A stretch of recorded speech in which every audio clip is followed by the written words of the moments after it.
राधे राधे दोस्तों। एक नगर में एक जमींदार था। जमींदार की एक बेटी थी। उसका नाम था कल्पना। एक बार कल्पना अपनी सहेलियों के साथ खेल रही थी। बातों ही बातों में उसने सहेलियों से बोला, मैं तो ऐसे लड़के के साथ शादी करूंगी जो हमेशा मेरा कहना मानेगा। तभी वहां से एक लड़का जा रहा था। लड़के ने कल्पना की बात सुन ली थी और तुरंत विचार किया, वह तो इसी लड़की से शादी करेगा और कभी भी इसका कहना नहीं मानेगा। उस लड़के का नाम सुरेश था। सुरेश के पिता भी एक जमींदार थे। कुछ दिनों के बाद सुरेश ने अपने पिता की कल्पना के पिता के पास विवाह का प्रस्ताव लेकर भेजा। कल्पना के पिता इस रिश्ते के लिए राजी हो गए थे। उन दोनों का विवाह हो गया था।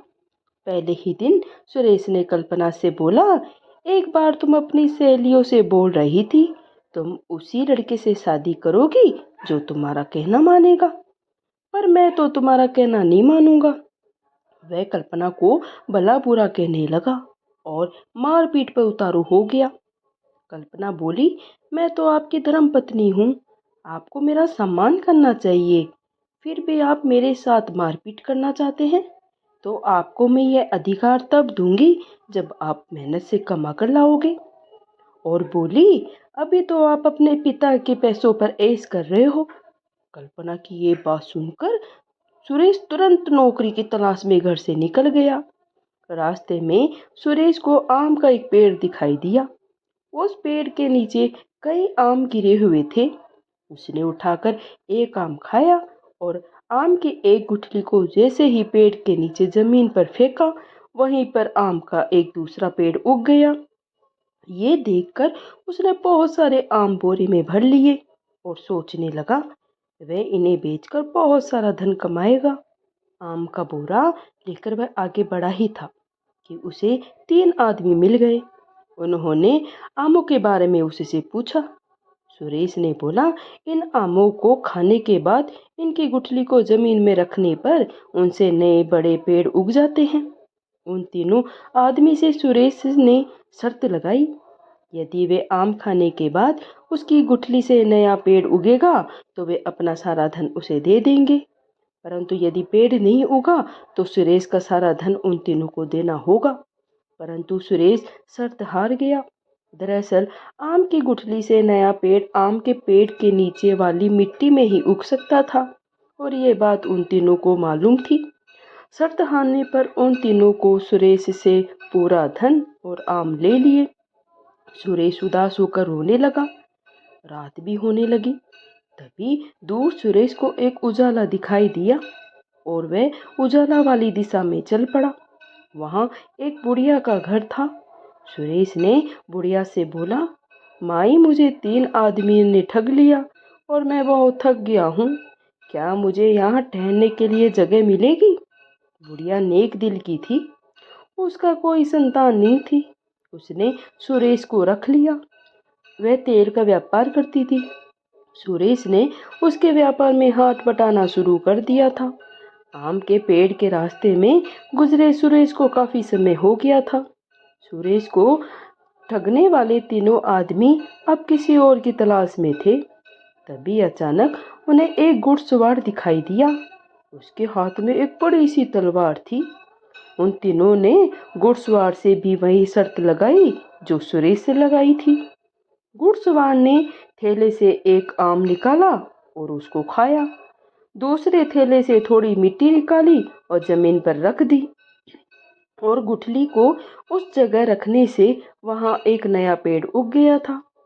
दरअसल दूसरे थैले में रखी मिट्टी आम के पेड़ के नीचे की मिट्टी थी। तीनों ठग शर्त हार गए। शर्त के मुताबिक उनका पूरा धन घुड़सवार ने ले लिया। घुड़सवार आगे बढ़ा। घुड़सवार को भी बुढ़िया के घर का उजाला दिखाई दिया। वह भी उसी दिशा में आगे बढ़ गया। थोड़ी देर बाद ही वह बुढ़िया के घर पहुंच गया। बुढ़िया से रुकने का पूछा। बुढ़िया बोली, चलो तुम भी एक रात के लिए यहाँ रुक जाओ। घुड़सवार की मुलाकात वहां सुरेश से हुई। उसने सुरेश से पूछा, क्या तुम मेरे साथ काम करोगे? तुम्हें मैं काफी धन दूंगा। सुरेश ने उसे हाँ बोल दिया। दूसरे दिन सुरेश और घुड़सवार ने उनसे विदा ले ली। सुरेश घुड़सवार के साथ एक महल में पहुंचा। वहां पहुंचकर सारे लोग काम कर रहे थे। घुड़सवार ने उन लोगों को सुरेश के साथ सुरेश को भी काम पर लगा दिया। बुढ़िया के साथ रहकर सुरेश के बाल बहुत बड़े हो गए थे। घुड़सवार ने सबसे पहले उसके बाल छोटे करवा दिए। उसके बाद उसकी दाढ़ी नाखूनों को कटवा कर छोटे कर दिए। सुरेश अब और अच्छा दिखने लगा था। घुड़सवार ने उसे बहुत अच्छे से रखा। खाना पीना भी समय से मिलता रहा। सुरेश को घर से निकले काफी दिन हो गए थे। सुरेश ने सोचा, अब तो मेरे पास बहुत सारा धन हो गया है, अब मुझे घर चले जाना चाहिए। मैं अब कल्पना पर अपना रौब दिखा सकता हूँ। सुरेश ने घुड़सवार से घर जाने की इजाजत मांगी। वह अपने ही घर की ओर चल पड़ा। उसे घुड़सवार भी उसी दिशा में जाता दिखाई दिया। घर पहुंचकर सुरेश अपनी अच्छी पत्नी से सेकी बखानने लगा और बोला, मैंने बहुत ही अच्छी नौकरी की है और मैंने कई लोगों को नौकरी भी दी है। तुमने बोला था जब मैं मेहनत से कमा कर लाऊं तब तुम्हारे साथ मारपीट कर सकता हूँ।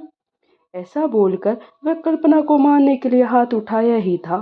तभी कल्पना बोली, स्वामी, तुम अगर मेरे साथ मारपीट घर के अंदर करोगे तो किसी को पता भी नहीं चलेगा, किसी को खबर भी नहीं होगी तुमने इतना धन कमाया है। इसलिए आज आराम कर लो, कल सुबह सारे गांव वालों को बुलाकर मुझे उनके सामने पीटना। सुरेश उसकी बातों में आ गया। दूसरे दिन सुबह ही सभी गांव वालों को बुला लिया।